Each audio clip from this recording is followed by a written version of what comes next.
discover his own self? Well, there are a few things. I think it's been quite well documented that there was a bit of an action change, but I think he's pretty much back to where he was, and just in terms of the height of his arm on a reasonably consistent basis. I'm not sure that he's less accurate. I think batsmen are playing him a lot better. We can certainly see a trend in the way that batsmen are playing against him, particularly against Mumbai the other day. The technique that they're using, they understand what his plans are, what he does. So the evolution might just be what's next for him tactically as to what he needs to do to keep evolving. Batsmen need to keep evolving. Bowlers need to keep evolving. So again, tonight his channels were quite good. His lines are quite good. Obviously, he got his lengths. He'd prefer a fuller length, but the batsmen are treating him differently this year. So it's about the evolution of him. But other than that, his accuracy, if you check his accuracy, it's not reflection of maybe the runs that are scored. Also, like as a bowling unit, where do you think that Chennai could have done differently this season?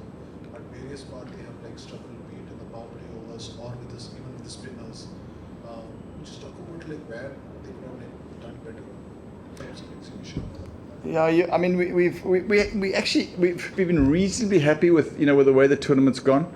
We've had one or two power plays that we've taken some punishment. Other than that, we've been reasonably good taking wickets. Khalil in particular has been tremendous. I mean, his dot balls, his wickets that he does bowl, that's been an important aspect. I think the last two matches here with Dew has been really tough, particularly when you've got two important spinners in your side. The ball doesn't grip quite as much. It's difficult to hold the ball, so that does make it tough.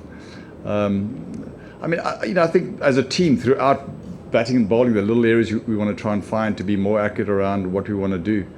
But as a unit, it's the guys have pretty much played their job. It's a lot about being more accurate with whatever you want to do and whatever your tactics are. So we always try to be that little more accurate. But it's about winning those big overs. Every now and then you're sitting up there and going, if you have a really tight over here, the game changes, and sometimes you get away in the last ball, the second last ball, and understanding sometimes how to come out of an over. So I think tactically smarter in key moments is probably some of the growth areas that we need to always work on.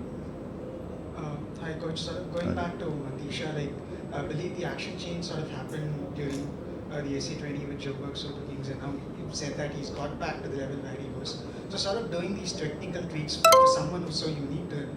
So how challenging is it for you and him as well? Because given his action is so unique. Yeah, I'm a coach that believes in a bowler or cricketer, in fact, but a bowler, working his own. It's a feel thing more than a conversation that we need to have. So we do a lot of drill work. I catch the ball from him into the glove to just help him with his accuracy. But other than that, it's checking his seam position, whether it's the right angles that he's usually good at, watching a lot of footage, and making sure that he's doing the things that he was doing in the past. But it's a feel thing for him. He needs to just find that confidence and the feel from it as much more than the conversation around his technique, that what he has to do. But we feel he's pretty much back there, and he's bowled a lot more off-pace balls this tournament, and off-pace the arm is a bit higher, but other than that, he's pretty much where he used to be. The way Ireland from Sudan were playing, stepping out and scoring runs, our bowlers were feeding them. We couldn't see wides in the past. Even wides had produced wickets. When Dhoni has asked them, Ashwin and for Tendulkar to bowl a wide and produce wicket. They didn't try enough. You feel the bowlers didn't try enough. In the power play? Yeah. I mean, when you got two batsmen that come at you like that and you go for just 50 odd, you haven't done a very bad job. We spend a lot of time looking at batsmen's techniques when we come to a strategy around how to bowl to them. And there's not always one way. There are many ways. So other than a few balls that got away, I think we were looking at sub 50, which I think against an aggressive opposition like they are in the power play, you've probably done quite a good job. So when I look at the tactics they want to do and the execution of what we did, the field placing, the movement of the field, the way that the little things that we did, I think did pretty smartly. So as I said, in a tournament where we've seen 70 plus, but for the one or two shots at the back end, we're looking at a sub 50 power play. I wasn't too upset with what they were doing. Anyone else? Thank you. Thank you. Thank you.